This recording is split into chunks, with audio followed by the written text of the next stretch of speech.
Tadi saya sudah sampaikan, ini adalah generasi yang diasuh oleh TikTok dan Instagram. Anak-anak kita tuh melihat HP 10 jam. Saya mendisiplinkan diri untuk nggak melihat HP saya lebih dari 2 jam setiap hari. Dan bagaimana kita ngelihat banyak sekali di rumah tangga, itu orang tua hanya bisa mungkin berdiskusi dengan kualitas yang tinggi dengan anaknya selama 15 menit di waktu sarapan. Mungkin setengah jam sampai 1 jam di waktu makan malam. Sisanya mereka ngelihat platform yang dilihat oleh lebih dari 3 miliar orang tanpa editorialisasi. Dan kalau itu tidak tereditorialisasi, ya kita harus sadar bahwa anak-anak kita atau kalian itu terekspos dengan konten-konten yang kalau menurut saya kurang bijaksana. Dan ini sudah berkorelasi dengan tidak sehatnya kemajuan-kemajuan dalam 3 pilar. Yang pertama tentunya di kalangan anak muda yang sudah semakin terpolarisasi. Dan ini berkorelasi dengan tingkat depresi, tingkat anxiety, tingkat bunuh diri yang meningkat secara berarti. Ini empiris, ya kan?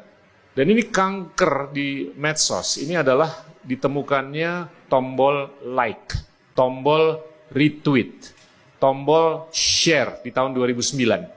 Ini kalau menurut saya kanker utamanya nih, terhadap kesehatan moral, kesehatan mental, kesehatan batin kita.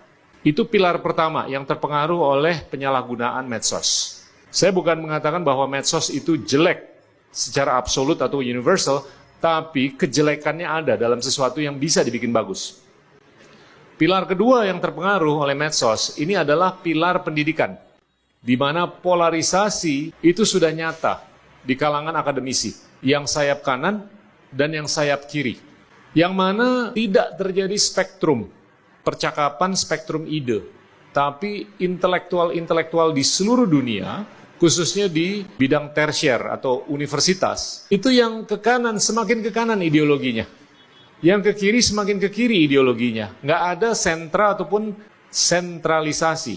Nah yang ketiga tentunya adalah dampak medsos terhadap demokrasi liberal, di mana amplifikasi terhadap narasi-narasi yang kurang bijaksana berkat algoritma yang diberdayakan oleh pemilik teknologi itu disamakan sebagai demokrasi atau demokrasi liberal. Sedangkan narasi-narasi yang bijaksana itu tidak teramplifikasi karena kebanyakan narasi-narasi bijaksana itu ada di the silent majority yang nggak berani ngomong. Nah, kita ekstrapolasi aja 10, 20, 30 tahun ke depan. Ini akan menyongsong era-era di kemudian hari di mana posisi kepemimpinan itu lebih berdasarkan festivalisasi ataupun sensasionalisasi, bukan intelektualisasi. Ini bahaya untuk bukan hanya anak-anak saya aja, tapi untuk anak-anak kalian.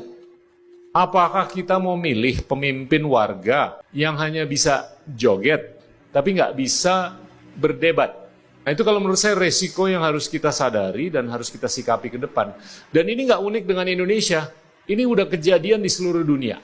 Jadinya ujung-ujungnya game changingnya itu gimana sih?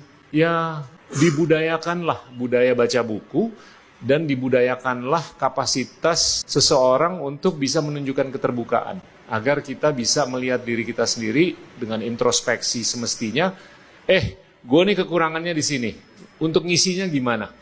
Dan gue tuh harus welcome skill set yang bisa atau perlu datang dari orang lain.